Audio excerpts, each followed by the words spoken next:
Hallelujah, good morning. 2024वें साल के आखिरी दिन में हम आ गए हैं। क्या आपको यह याद है कि भी नहीं? इस साल का यह 365वां दिन है। इस पूरे साल भर में हमारा जीवन कैसा रहा, हमारा चाल चलन कैसा रहा, हमने क्या कुछ किया, प्रभु ने क्या आशीषें दी, आपके साथ क्या कुछ हुआ, क्या आपको यह सब कुछ याद है? पूरे साल भर हमने हमारे दिनों को कैसे गुजारा? क्या प्रभु के प्रति धन्यवादी रहे? क्या आपने पीछे मुड़कर अपने आप को देखा? प्रभु के साथ अपना हिसाब दुरुस्त करने के लिए प्रभु ने एक और दिन दिया है। आइए उनके वचनों को सुनकर अपने हृदयों को हम दृढ़ करें। महापवित्र पिता परमेश्वर, बीते तमाम दिनों में आपने हमें संभाला।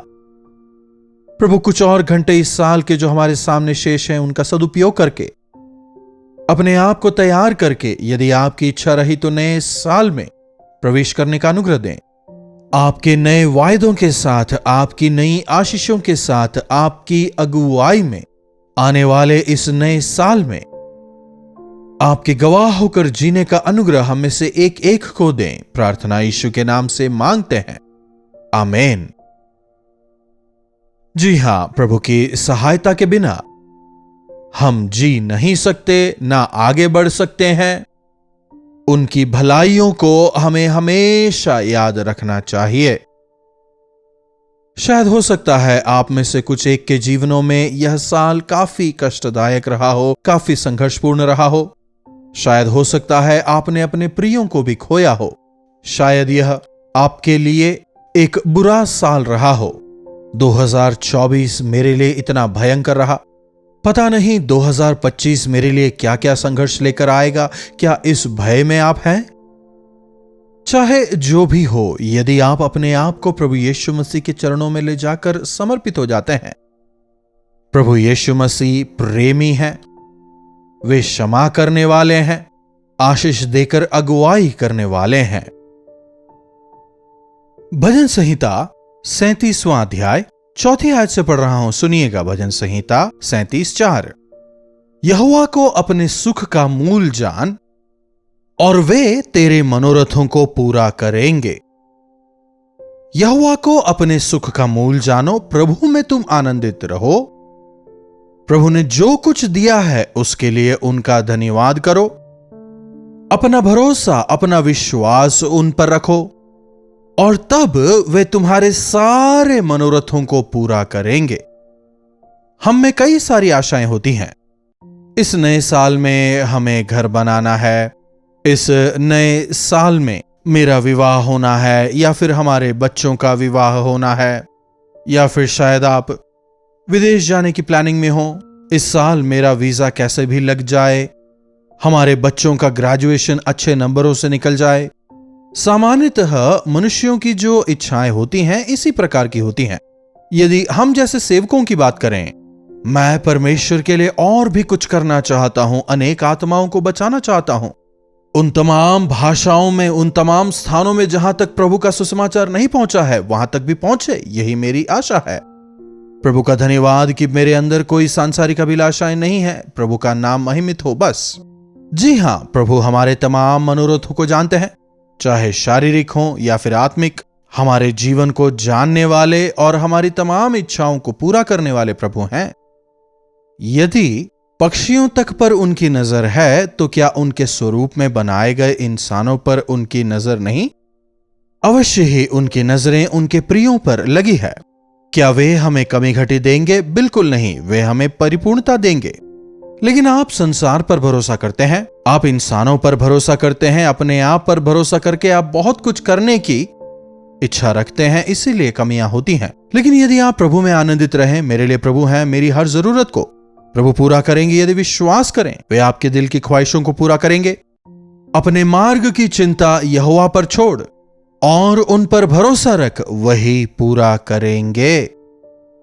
अपने मार्गों को यहोवा पर छोड़, उनसे बिना पूछे कुछ ना करें, नहीं तो नुकसान उठाना पड़ सकता है। इस बीते साल में बिना परमेश्वर की आज्ञा के, बिना परमेश्वर की इच्छा के आपने बहुत कुछ करने का प्रयास किया और फिर कितना नुकसान उठाया। एक बार जरा रुकिए और सोच के देखिए, किन किन हालातों में आपको हार का सामना करना पड़ा, जीवन में कितना नुकसान उठाना पड़ा। उन तमाम का कारण क्या था? आपने परमेश्वर की इच्छा को नहीं जाना। क्या आपने अपनी इच्छाओं को प्रभु के सामने रख प्रार्थना की? अपने भार को, अपने बोझ को, अपने सोच को, अपने मार्ग को, अपने प्लान्स को क्या आपने प्रभु के हाथों में सौंपा? प्रभु, ये मुझसे नहीं हो सकता, आप मेरी मदद करें। प्रभु, मैं उलझन में फंस गया हूं, मुझे इससे बाहर निकालें। आपने रस्सियों के गुच्छे को तो जरूर देखा होगा ना। बच्चे कई बार जब खेलते हैं, उनके खेलते खेलते वे उसे उलझा देते हैं, वो रस्सी पूरी तरह उलझ जाता है। अरे पापा देखेंगे तो डांटेंगे, मम्मी देखेंगी तो डांटेंगी, कहकर माँ बाप के डांट से बचने के लिए बच्चे उसे सही करने का प्रयास करते हैं, लेकिन जितना उसे सुलझाने का प्रयास करते हैं उतना अधिक वो और ज्यादा उलझ जाता है। लेकिन कुछ बच्चे क्या करते हैं जानते हैं? कोई बात नहीं, चाहे डैडी मुझे डांटें या मम्मी मुझे मारें, इसे वे ही सुलझा सकते हैं कहते हुए, daddy I am sorry, mummy I am sorry, मैंने इस रस्सी को खराब कर दिया है, क्या आप इसे सुलझा देंगे? यदि वे उनके हाथों में सौंपें तो मां बाप उसे सुलझा देंगे। हम भी हमारे जीवनों को उलझा देते हैं, गलत मार्गों में जाके भटक जाते हैं, पाप कर बैठते हैं, कर्ज वगैरह ले लेते हैं, गलत निर्णय ले लेते हैं, इधर भी नहीं उधर भी नहीं, बीच में जाके फंस जाते हैं, पूरी तरह से उलझ कर फंस जाते हैं। इस नए साल में इन उलझनों को लेके ना जाएं। प्रभु, मेरे जीवन में यह उलझने हैं, वैवाहिक जीवन में यह उलझने हैं, आर्थिक विषयों में यह उलझने हैं। प्रभु, मैं इसे आपको समर्पित करता हूं, आप इसे सुलझाएं। प्रभु, इसे सुलझाएं और सही मार्ग में मेरी अगुवाई करें। आज अपने मार्गों को प्रभु के हाथों में समर्पित करें। वे तमाम परेशानियों के मार्ग, समस्याएं जिन्हें आपने खुद ने अपने आप के लिए खड़ा किया है, उन्हें प्रभु के हाथों में सौंपें। उन तमाम गलतियों को, उन तमाम उलझनों को आज प्रभु के हाथों में आप समर्पित करें, समर्पित करें। हमें अपने आप को समर्पित करना है। जब तक हम सुनार के हाथ में अपना सोना नहीं देंगे, तब तक वो सुनार उस सोने से वो गहना नहीं बना सकता जो हम चाहते हैं। सोना उसके हाथों में देना जरूरी है। अरे ये क्या, तुम इसे जला क्यों रहे हो? तुम हथौड़े से इसे क्यों ठोक रहे हो? ये सब क्या कर रहे हो? ऐसा मत करो तुम। अगर वहां खड़े रहकर ऐसा आप सब बोलेंगे तो कैसे वह सुनार उस सोने को अच्छे आभूषण में बदल पाएगा? इसी प्रकार हम एक रॉ मटेरियल की तरह हैं। यदि हम अपने आप को सुनार के हाथों में, दिव्य सुनार या दिव्य कुमार के हाथों में जब तक पूरी तरह समर्पित नहीं होंगे, तब तक एक मूल्यवान आभूषण हम नहीं बन पाएंगे। वे हमें सार्थक बनाएंगे। इस साल जीवन में जो विफलताएं रहीं, यदि नए साल में आप उन्हें नहीं चाहते हैं तो प्रभु के हाथों में अपने जीवन को आप सौंपें और फिर परमेश्वर की भलाइयों को याद करते हुए हमें उनकी स्तुति करनी है। इस नए साल में प्रवेश करने से पहले आज 31st नाइट है ना। आज कई सारे लोग पब्स का प्लान कर रहे होंगे, न्यू ईयर पार्टीज, नाच गाना, शराब नशा, डांस पार्टी, कई लोग यही चाह रहे होंगे। मानो उन्हें यह जीवन इसी काम के लिए मिला हो। अपने जीवन के मूल्य को जाने बिना कई लोग गलत कार्यों में पड़कर लोग अपने जीवनों को बर्बाद कर रहे हैं। वे पाप में आनंदित होना चाहते हैं। प्रभु के संतानों को प्रभु में आनंदित होना चाहिए। अपने मार्गों को यहोवा के हाथों में समर्पित करें, उनके भलाइयों के लिए धन्यवाद करें। कितने लोग हमारी नजरों के सामने मौत के शिकार हो रहे हैं। कई लोग विभिन्न प्रकार के बीमारियों से त्रस्त हो रहे हैं। उनके हालातों को देखकर दुख होता है, लेकिन प्रभु ने हमें अच्छा स्वास्थ्य दिया है, परिवार दिया है। हर भलाई को याद करते हुए प्रभु को धन्यवाद देने का समय है यह। नए साल के लिए वायदे को मांगे, आशीष मांगे, लेकिन उससे पहले जो प्रभु ने किया उसके लिए उनका धन्यवाद करें। कई बार जब हम यह सोचने लगते हैं यह सब कुछ मेरी वजह से हुआ है, यह मेरा टैलेंट है, तब प्रभु का क्रोध हम पर भड़कता है। बाइबल में एक राजा हुआ करता था, बेलशस्सर, आप जानते हैं ना। दानिएल की पुस्तक 5वें अध्याय में हम उसे पाते हैं। उसके पिता का नाम था नबूकदनेस्सर। उसने भी घमंड किया, प्रभु का क्रोध उस पर भड़का। जब परमेश्वर ने उसे आशीषित किया, जब उसे उठाया, तो वो काफी अधिक घमंडी हो गया। मेरी वजह से मैंने किया सोचने लगा, इसलिए मवेशी की तरह चारा चरता है। फिर जब पश्चाताप करता है, परमेश्वर उसे उसके राज्य को दोबारा देते हैं, दोबारा उसे आशीषित करते हैं। फिर आगे चलकर जब उसका बेटा बेलशस्सर जब राजा बनता है, उसके पिता ने जिस परमेश्वर पर विश्वास किया था, उन पर विश्वास करने के बजाय पिता के साथ परमेश्वर ने कितनी भलाइयां की। फिर जब पिता ने घमंड किया तो कितना नुकसान पिता ने उठाया। फिर पश्चाताप जब करता है, प्रभु ने दोबारा उसे आशीष दी। इन तमाम बातों को वो भूल गया और जब खुद राजा बनता है तो वो क्या करता है? जीविते परमेश्वर की स्तुति करना छोड़ अपने अधिकारियों को बुलाकर, अपनी पत्नियों को बुलाकर शराब पीता है, नाच गाना होता है, मौज मस्ती होती है। वह काफी नहीं था तो परमेश्वर के भवन के उपकरणों को लाकर उन पात्रों में दाखमधु डालकर उसमें पीने की इच्छा हुई। दानियेल की पुस्तक 5वां अध्याय उसकी 4थी आयत से देखिए, वे दाखमधु पी पीकर सोने, चांदी, पीतल, लोहे, काठ और पत्थर के देवताओं की स्तुति कर ही रहे थे। देखिए, परमेश्वर का दिया यह शरीर परमेश्वर का मंदिर है। इसका यदि आप अपनी इच्छा अनुसार इस्तेमाल करने लगें, शराब पीकर, पाप कर कर यदि आप जीना चाहें, तो क्या प्रभु का क्रोध नहीं भड़केगा? क्या तुम नहीं जानते कि तुम्हारा शरीर परमेश्वर का मंदिर है? क्या तुम नहीं जानते कि तुम्हें इसे पवित्र रखना है? वचन कहता है, प्रभु इस साल भर आपने मुझे संभाला, यह कहकर धन्यवादी होकर रहने के बजाय, जीविते परमेश्वर की स्तुति करने के बजाय दाखमधु पीकर सोने चांदी के देवताओं को पूज रहे हैं। आज ऐसे लोग हैं जो टेलीविजन को पूजते हैं, मोबाइल की पूजा करते हैं, कंप्यूटर तक की लोग आरती उतारते हैं, डिजिटल मीडिया को देवता मानने वाले लोग हैं। यही हमें जीवन देता है, यही हमें आगे बढ़ाएगा, लोग सोचते हैं। उसी में वो आनंदित रहते हैं, उसी में अपना पूरा समय वो बिताते हैं। लेकिन इसे बनाने वाले एक सृष्टिकर्ता हैं, तुम्हारे एक सृष्टिकर्ता हैं, एक अनंत राज्य है। इस बात को वे भूल जाते हैं। आप किसकी आराधना कर रहे हैं? क्या म्यूजिक की, शराब की? आज कई लोग म्यूजिक के गुलाम हो रहे हैं। विभिन्न प्रकार के साउंड्स, संगीत के गुलाम होकर शरीर को उत्तेजित करने वाले, शरीर को उल्लासित करने वाले म्यूजिक को सुनकर नाचते गाते, शराब पीकर यहां पर भी यही हो रहा है। इसे देखकर परमेश्वर क्रोधित हो जाते हैं। परमेश्वर का हाथ आकर उस दीवार पर कुछ लिखता है, मैंने तेकेल उफारसीन, मैंने तेकेल उफारसीन। इसका मतलब क्या है? राजा यह सोचकर काफी अधिक व्याकुल हो जाता है। वहां के ज्ञानियों और शास्त्रियों को बुलाकर पूछता है, यह क्या है? मुझे इसका मतलब समझाओ। किसी को समझ नहीं आता। यह परमेश्वर का लिखा हुआ एक जजमेंट था, उनका न्याय। मैंने तेकेल उफारसीन। जब उसके अर्थ को कोई नहीं बता पाया, वहां पर एक रानी थी जो कि नबुकदनेस्सर के समय से वो वहां थी। हमारे देश में परमेश्वर की आत्मा से भरा एक व्यक्ति है, उसे बुलाओ, वो इसका अर्थ बताने पाएगा। जब कहती है, दानियेल को बुलाया जाता है, मैं तुझे ये दूंगा वो दूंगा। जब राजा कहता है, दानियेल कहता है, मुझे तेरा कुछ भी नहीं चाहिए, मैं प्रार्थना करूंगा और इसके अर्थ को बताऊंगा। फिर दानियेल प्रार्थना करता है, उसके अर्थ को बताता है। दानियेल की पुस्तक और उसका 5वां अध्याय 26वीं आयत से पढ़ रहा हूं, देखिए। इस वाक्य का अर्थ है, मने अर्थात परमेश्वर ने तेरे राज्य के दिन गिनकर उसका अंत कर दिया है। तकेल मानो तू तराजू में तोला गया और हल्का पाया गया।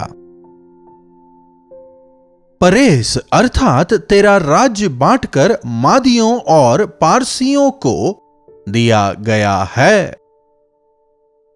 तूने प्रभु को महिमित नहीं किया, तूने परमेश्वर के सत्य को नहीं स्वीकारा, प्रभु की महानता का अंगीकार नहीं किया। तू राजा कैसे बना? किस प्रकार परमेश्वर तेरे पिता के साथ रहे, तू यहां तक पहुंचा, यह सब तू जानता है, लेकिन तू स्वीकारता नहीं। लेकिन तू राजा बनने के बाद इन तमाम बातों को भूल जाता है। प्रभु, यह देश तो आपने मुझे दे दिया, इस पर शासन करने का ज्ञान भी दे। सुलेमान की तरह तूने प्रार्थना नहीं की। इन तमाम बातों को भूलकर तेरे सारे मार्ग किसके हाथ में है? यह तू भूल चुका है, भूल गया है। इस वचन को भी हम पढ़ते हैं, देखिए 23वीं आयत का आखिरी भाग। परंतु परमेश्वर जिनके हाथों में तेरा प्राण है, जिनके वश में तेरा चलना फिरना है, उनका सम्मान तूने नहीं किया। तेरा प्राण और तेरा चलना फिरना जिन परमेश्वर के हाथों में है, उनका सम्मान तूने नहीं किया।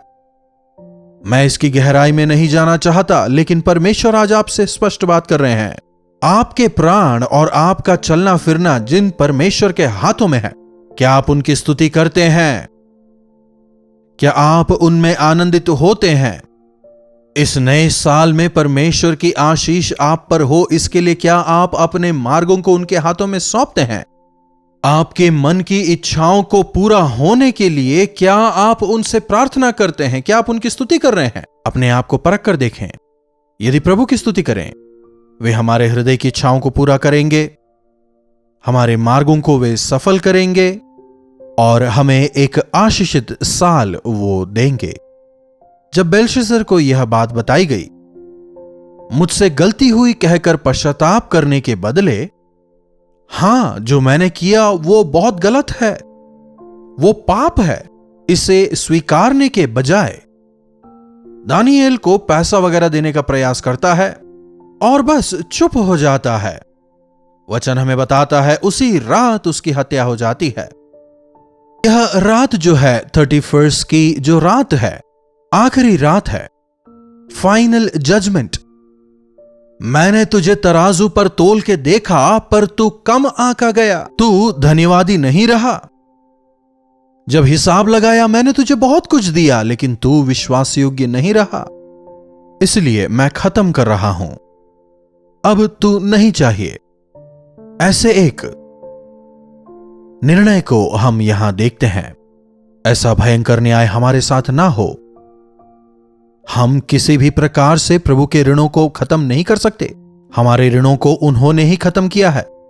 हां प्रभु, मैं दोषी हूं, लेकिन आपने ही मुझे बचाया है। प्रभु, मैं पापी हूं, आप ही अपने लहू से मुझे शुद्ध कर सकते हैं। मैं आप पर विश्वास करता हूं और अपने मार्गों को आपके हाथों में सौंपता हूं। मैं आप में आनंदित होता हूं। यदि आप प्रभु से कहें, यदि हम अपने पापों का अंगीकार कर पश्चाताप करें, प्रभु हमें आशीषित करेंगे। उस चौखट पर यदि मसीह का लहू लग जाए तो काफी है, हम बच जाएंगे। प्रभु यीशु से कहें कि वो एक बार फिर से आपको अपने लहू से शुद्ध और पवित्र करें। नई वाचाओं के साथ नए साल में प्रवेश करने का अनुग्रह दें। प्रार्थना। महापवित्र पिता परमेश्वर, प्रभु अपने जीवनों को एक बार फिर से हम आपके हाथों में सौंपते हैं। अपने हृदयों को हम आपके सामने खोलते हैं। प्रभु, आपके आशान्वित स्थान पर हम नहीं हैं। आपने हमें इतनी अधिक आशीषें दी, फिर भी हम आपके प्रति कृतज्ञ नहीं हुए। यदि आप तराजू में तोलें, हम कम ही होंगे। हम यह मानते हैं प्रभु, हमारा उद्धार अनुग्रह ही से तो हुआ है, क्रियाओं से नहीं ना प्रभु। प्रभु, हम विश्वास करते हैं कि आपने बचाया। प्रभु, जो कोई जहां कहीं से इन वचनों को सुन रहा है, उनकी मदद करें कि वे अपने हृदयों को आपके सानिध्य में सही कर सकें। नम्र और दीन होकर अपने मार्गों को आपके हाथों में सौंपते हुए आगे बढ़ने का अनुग्रह दें। आज के तमाम वॉच नाइट सर्विसेज को आप आशीष दें। प्रत्येक को आप नया वायदा दें। उन वायदों को पकड़कर आपके अनुग्रह में विश्वास में आगे बढ़ने का अनुग्रह दें। प्रार्थना यीशु के नाम से मांगते हैं, आमीन। अब हमारे पिता परमेश्वर का प्रेम, प्रभु यीशु मसीह का अनुग्रह, पवित्र आत्मा की संगति और सहभागिता हम में से प्रत्येक के साथ आज, कल और सर्वदा बनी रहे, आमीन। प्रभु की महिमा हो। आज के बाकी बचे समय को प्रभु के साथ गुजारें। अपने प्रार्थना विषयों को आप हमें 9884907779 पर व्हाट्सएप वॉइस मैसेज या टेक्स्ट के द्वारा भेज सकते हैं। हम अवश्य आपके लिए प्रार्थना करेंगे। आप भी हमारे साथ में विश्वास के साथ प्रार्थना करें। प्रभु जरूर आपके जीवनों में चमत्कार करेंगे। दोबारा मिलने तक प्रभु का अनुग्रह हम सबों पर बना रहे। कल्वरी दर्शन, ये है प्रेम के दर्शन, यीशु प्रेम के दर्शन।